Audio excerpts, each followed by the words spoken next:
Uma terceira guerra mundial é uma possibilidade sombria ou mera especulação?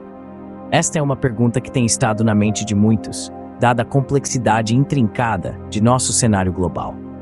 Este vídeo não é sobre profetizar a destruição, mas sim sobre entender o passado para prevenir conflitos futuros. Desde o assassinato do arquiduque Franz Ferdinand, que desencadeou a Primeira Guerra Mundial, até a ascensão de regimes fascistas que levaram à Segunda Guerra Mundial, o mundo já viu sua cota justa de conflitos globais. Cada guerra deixou marcas indeléveis na humanidade, moldando o mundo como o conhecemos hoje. Neste vídeo, faremos uma viagem de volta no tempo, retraçando os passos que levaram às duas primeiras guerras mundiais.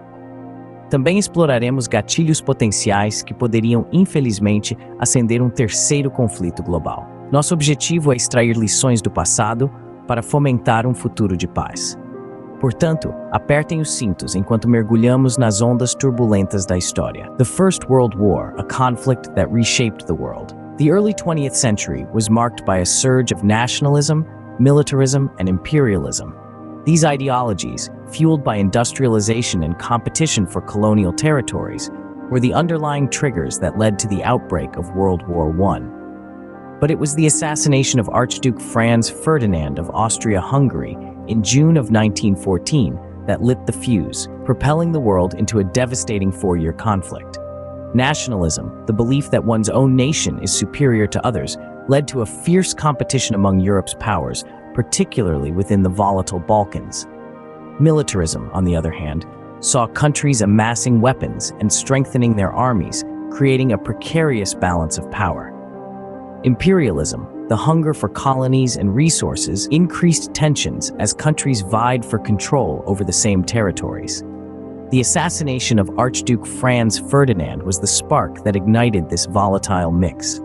The heir to the Austro-Hungarian throne was assassinated by a Serbian nationalist, and Austria-Hungary's subsequent declaration of war against Serbia triggered a chain reaction of alliances, drawing nations into the conflict.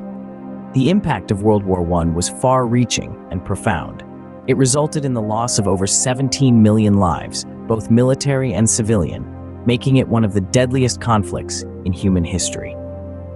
The war also led to significant political changes, with the collapse of empires and the redrawing of borders. The Russian Revolution of 1917 was a direct result of the war, leading to the establishment of the world's first communist state. The aftermath of the war was a time of disillusionment and mourning. It was hoped that this would be the war to end all wars, a conflict so devastating that it would deter nations from ever resorting to war again. Yet the peace treaties, particularly the Treaty of Versailles, sowed the seeds of resentment and discontent, particularly in Germany. The war to end all wars, ironically, only laid the groundwork for an even greater conflict. The Second World War, a conflict that left an indelible scar on human history. The causes of World War II are numerous and intertwined, painting a complex picture of a world on the brink. One of the key factors was the Treaty of Versailles, the peace agreement that ended the First World War. This treaty, steeped in punitive measures, left Germany economically crippled and socially humiliated. The resulting resentment was a fertile ground for extremist ideologies to take root. Among these ideologies, fascism and Nazism rose to prominence. In Italy, Benito Mussolini's fascist regime sought to restore the country to its past Roman glory, while in Germany, Adolf Hitler's Nazi Party capitalized on the discontent of the German people and their desire for retribution. Both regimes, driven by aggressive expansionist policies, set the stage for a conflict of unprecedented scale. The final straw was the invasion of Poland on September 1st, 1939. Hitler, ignoring international treaties, launched a blitzkrieg, or lightning war, against the Polish nation. This blatant act of aggression was the spark that ignited the Second World War. The aftermath of the war was just as far-reaching as its causes. As the dust settled, two superpowers emerged, the United States and the Soviet Union, setting the stage for the Cold War. This was a period of ideological conflict, espionage, and the threat of nuclear war that lasted for over 4 decades. On a more hopeful note, the war also led to the establishment of the United Nations. Born out of the ashes of World War II, the United Nations was created with the aim to prevent such devastation from happening again. It sought to promote peace, uphold human rights, and foster social and economic development worldwide. World War II, a grim reminder of the destructive power of war.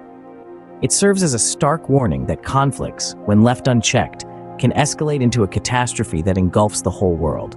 It's a lesson from history that we must never forget. What could potentially ignite a third world war? It's a question that sends chills down the spine, yet it's one we must confront. Let's explore some potential triggers for a third world war. One of the most ominous prospects is nuclear proliferation.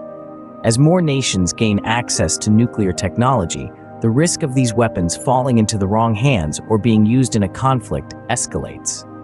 The world has seen the horror of nuclear warfare in Hiroshima and Nagasaki. We've all heard the phrase mutually assured destruction, a chilling reminder that a nuclear war wouldn't have winners, only survivors.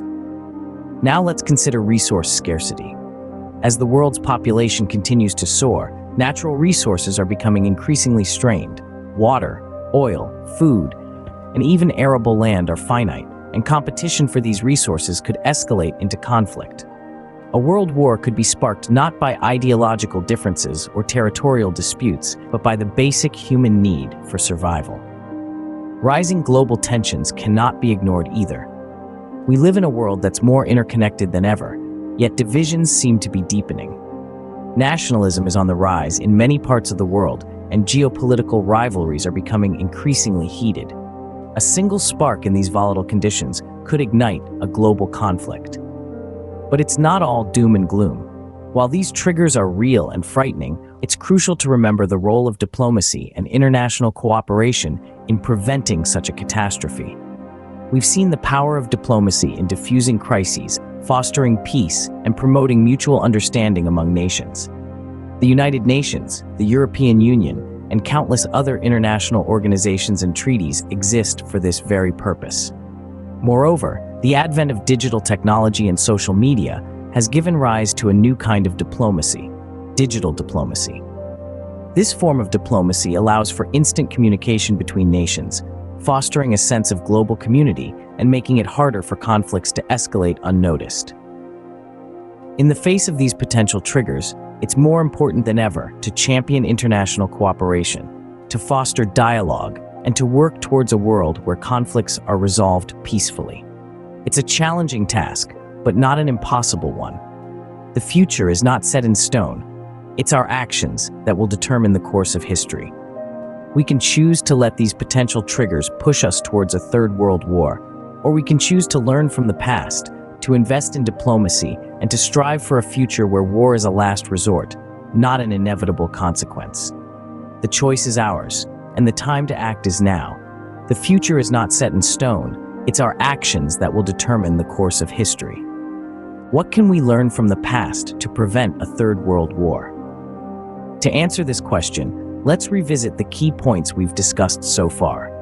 We've seen the horrors of World War I and II, the potential triggers for a third world war, and the devastating impact these conflicts had on individuals, communities, and nations. The past, littered with these painful memories, serves as a stark reminder of the cost of war, the loss of human lives, and the destruction of the environment. The importance of learning from history cannot be overstressed. It's not just about knowing dates and events, but understanding the underlying patterns, the causes, and the effects. We've seen how nationalism, imperialism, and militarism led to the First World War. We've seen how the Treaty of Versailles, economic depression, and the rise of fascism triggered the Second. These are not just facts to be memorized, but lessons to be learned. And the most important lesson? That peace is not just the absence of war, but the presence of justice, the practice of tolerance, and the promotion of mutual understanding. It's about recognizing our shared humanity, our interconnectedness, and our responsibility towards each other. It's about fostering dialogue, promoting diplomacy, and resolving conflicts in a peaceful manner. Every individual, every community, and every nation has a role to play in this. We as individuals can promote peace by being informed citizens, by engaging in peaceful dialogues, and by advocating for justice and equality. Communities can create environments that foster mutual respect and understanding. Nations can work towards diplomatic solutions, uphold international law, and strive for global cooperation. History teaches us that wars do not resolve conflicts, they only escalate them. They bring out the worst in us, not the best. They divide us, not unite us. They destroy, not build. In the end, it's not about predicting a third world war, but preventing it. History is a great teacher, if only we are willing to learn. Let's learn from the past, not repeat it. Let's choose peace over war, dialogue over violence, and unity over division. Because ultimately, we are all inhabitants of this one planet, and its future is in our hands.